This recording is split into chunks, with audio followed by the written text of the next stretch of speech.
আপনি কি কখনো কোনো বই প্রি অর্ডার করেছেন অতি উত্তেজনায় কিংবা লেখকের প্রতি অতি ভালোবাসায়? আমি কখনো করিনি, তবে প্রথমবার একটি বই আমি প্রি অর্ডার করেছিলাম।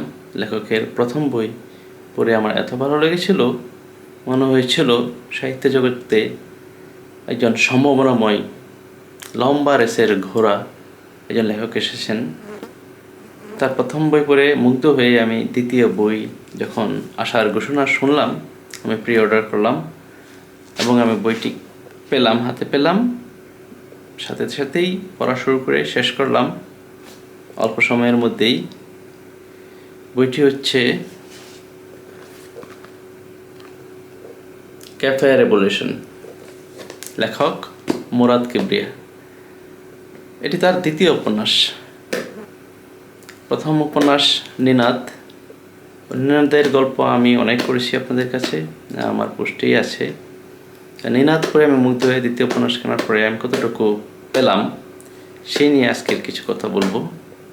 ক্যাফে রেভলিউশন বইটি মূলত 24শে জুলাই অভ্যুত্থানের ঘটনা নিয়ে তিনি গল্পের প্লট সাজিয়েছেন এবং গল্পের প্রতিটি ক্যারেক্টার চরিত্র জুলাই অভ্যুত্থানের এক একজন বর্তমান সময়ের বহুত আলোচিত নাম জুলাই যোদ্ধা। তার প্রত্যেকেই জুলাই যোদ্ধা, কিন্তু পরিচিত কারো নাম আপনি পাবেন না। সবাই ফিকশনাল চরিত্র। গল্পের নায়ক রাহাত, সে ঢাকা ভার্সিটির থেকে মাস্টার্স শেষ করে বেকার থাকে। সে একটি ক্যাফে চালু করে বেকারত্ব দূরীকরণের জন্য, নিজে ক্যাফে চালু করে সেই ক্যাফে নিয়ে গল্পটি আবর্তিত হয়। ক্যাফে রেভলিউশন বইয়ের গল্প তো কেমন হলো, গল্প তো আমি বিস্তারিত বলবো না, কেমন হলো বইটি আমি সংক্ষেপে বলবো। মুরাদ কিবরিয়া সম্ভাবনাময় লেখক। তার প্রথম বই নিনাদ পড়ে আমি যথেষ্ট মুগ্ধ হয়েছিলাম, ঠিক ততটাই ক্যাফে রেভলিউশন পড়ে হতাশ হয়েছি। এত তাড়াহুড়োই উপন্যাস লেখার কী প্রয়োজন ছিল ভাই? আপনি একটু সময় নিতেন, জুলাই অভ্যুত্থান নিয়ে লিখবেন, ভালো কথা।